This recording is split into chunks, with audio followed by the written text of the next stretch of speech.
இன்றைய நவீன உலகத்தில் டிஜிட்டல் முறையில் ஏமாற்றக்கூடிய நிலைமை வந்துருச்சு. மதுரையில் ஒரு தனியார் டயர் நிறுவனத்தில் மேலாளராக இருக்கேன்.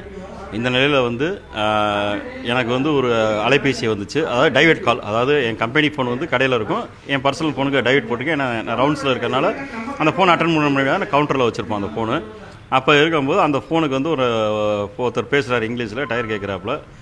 என்ன வண்டி பொலிரோக்கு அப்படின்னா, சரி நான் டயர் தரேன் அப்படின்னு சொன்னேன். இந்த ரேட்டு 15,200 மொத்தம் வருது அப்படின்னோன்னா, சரி ஃபஸ்ட்டு உங்கள் அக்கௌண்ட்டுக்கு ட்ரான்ஸ்ஃபர் டிரைவர் வராப்பில் கொடுத்துருங்க, நான் அக்கௌண்ட்டில் ட்ரான்ஸ்ஃபர் பண்ணுங்கன்னு சொன்னேன். அமௌண்ட்டு அக்கௌண்ட்டில் வேண்டாம், ஜிபே ஃபோன்பே எதாக இருந்தால் கொடுங்க அப்படின்னு சொன்னாப்புல. உடனே நான் என்ன பண்ணேன், சரி அப்போயே கொஞ்சம் யோசிச்சுட்டு கடை நம்பரை கொடுத்தேன். ஏன்னா அதில் ஜிபே ஃபோன் நம்பர் இப்போ எதுவுமே கிடையாது, எந்த அக்கௌண்ட் லிங்க் கிடையாது.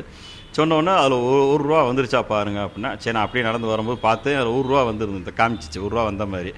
அதுவும் எப்படி அவனோட பேசிக்கிட்டு இருந்த நம்பர்லேருந்து ₹1 வந்த மாதிரி கிரெடிட் பண்ண மாதிரி காமிச்சான். அப்போயே நான் சரி ரைட்டு இது ஃப்ராடு தான் அப்படின்னு தெரிஞ்சுக்கிடுச்சு.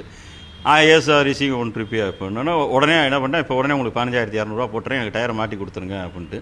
ஓகே அப்படின்னா 20,200 விழுந்த மாதிரி அதில் காமிச்சிட்டான். எனக்கு காமிச்ச உடனே என்ன ஆச்சுன்னா, நான் 5,000 எக்ஸ்ட்ரா அனுப்பிச்சிட்டேன். எனக்கு அர்ஜென்ட்டாக தேவைப்படுது, டிரைவர் 20 கிலோமீட்டர் தள்ளி நிற்கிறாப்புல டீசல் இல்லாமல் அப்படின்னா, சரி அனுப்பிச்சிடுவோம், எந்த பல்க்குன்னு சொல்லுங்கள், நானே கொடுத்துறேன், பக்கத்தில் தானே, எந்த பல்க்குனாலும் எனக்கு தெரியும், நாங்கள் லாரி வச்சுருக்கோம், டீசல் டேங்கர், நம்ம பெட்ரோல் பங்கு எங்கெல்லாம் டைப் இருக்குது அப்படின்னு சொன்னோன்னே, இல்லை 20 கிலோமீட்டர்ஸ் தள்ளி அப்படின்னா, எந்த ஏரியான்னு கேட்குறேன். சிம்மக்கல்னேன். எனக்கும் எங்கள் கடைக்கும் அது இருக்குது 2 கிலோமீட்டர்.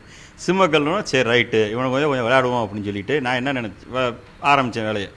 பேச விட்டு எனக்கு சர்வர் டவுனாக இருக்குது, அனுப்ப முடியாது, கொஞ்சம் லேட் ஆகும். கிட்டத்தட்ட 1 மணி நேரம் அவன் கியூஆர்லாம் அனுப்பிச்சான். எனக்கு கியூஆர் அனுப்பிச்சு ஃபோன் நம்பர் அனுப்பிச்சிட்டான். ஃபஸ்ட்டு அனுப்பிச்சு ஒரு மணி நேரம் அவனை இது பண்ண விட்டு, டென்ஷனாக விட்டு அவனை இது பண்ணி, நான் கடைசியில் என்ன பண்ணேன், என் இதை ஒன்று எடிட் பண்ணி 5,000 அவனுக்கு கிரெடிட் ஆன மாதிரி காமிச்சிட்டு கிரெடிட் பண்ணிட்டேன். நான் 5,000 கிரெடிட் பண்ண மாதிரி ஒரு டம்மி அவன் தான் இது பண்ணுவான்றது காட்டிலே நான் பண்ணேன். அவனுக்கு 5,000 பண்ண மாதிரி காமிச்சோன்னா அவன் உடனே என்ன கேட்குறான், எனக்கு ஸ்க்ரீன்ஷாட் கேட்டான். அவன் அனுப்பலை ஸ்க்ரீன்ஷாட்டு, ஜிபே அனுப்பிச்சதை நான் அனுப்பணும்னோன்னு நான் பேசாமல் போட்டுட்டேன்.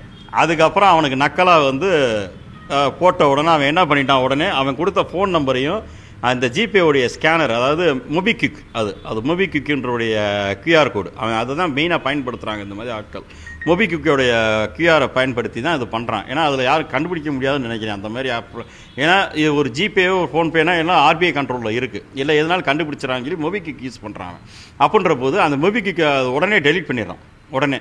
அப்போ இதுக்கு உடனே என்ன செய்கிறேன், எங்கள் டயர் செக்ஷனில் இருக்கக்கூடிய வாட்ஸ்அப்பில் எல்லா இதுக்கும் இந்த மாதிரி நான் பேசின ஆடியோ எல்லாத்தையுமே நான் ஃபார்வர்ட் பண்ணிடுறேன். எல்லாத்துக்குமே அவேர்னஸ் ஆகட்டும் அப்படின்னு. இதுக்கிடையில் வரிசையாக எனக்கு ஃபோன் வந்துக்கிட்டே இருக்கானே, எனக்கு கூப்பிட்டாங்கண்ணே, நல்ல வேலை நீங்கள் சொல்லிட்டீங்க வச்சு அடுத்த நிமிஷம் ஃபோன் வந்துக்கிட்டே இருக்குது, எனக்கு கூப்பிட்டாங்க, நான் தப்பிச்சிட்டேனே, நீங்கள் போட்டதுனால நான் தப்பிச்சிட்டேன்னு. இதுக்கிடையில் மதுரையில் ஒருத்தர் 5,000 இழந்துட்டார், சிம்மக்கல்லில் ஒருத்தர். அதனால் இது தமிழகம் மட்டும் மதுரை மட்டும் இல்லாமல் தமிழகம் முழுவதும் இது ஒரு பெரிய ஸ்கேமாக இருக்குது.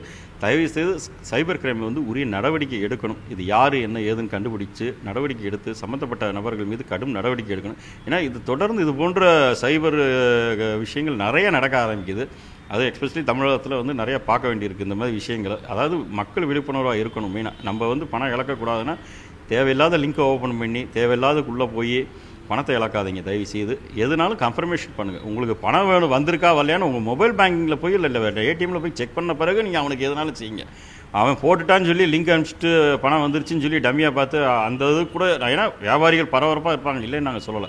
அந்த அளவுக்கு நம்ம பணம் இழந்தோம்னா நம்ம இழக்க வேண்டியது பணத்தை மட்டும், நம்ம பொருளையும் பணத்தையும் சேர்ந்து இழப்போம், நம்ம நிம்மதியும் இழக்க வேண்டிய நிலைமை இருக்கும். தயவுசெய்து எல்லாம் சுதாரித்து கொண்டு விழிப்புணர்வுகள் காவல்துறை உரிய நடவடிக்கை எடுப்பார்கள் என்ற நம்பிக்கையில் இருக்கோம். நாங்கள் செய்திகளை உடனுக்குடன் தெரிந்து கொள்ள உடனே சப்ஸ்கிரைப் பண்ணுங்க.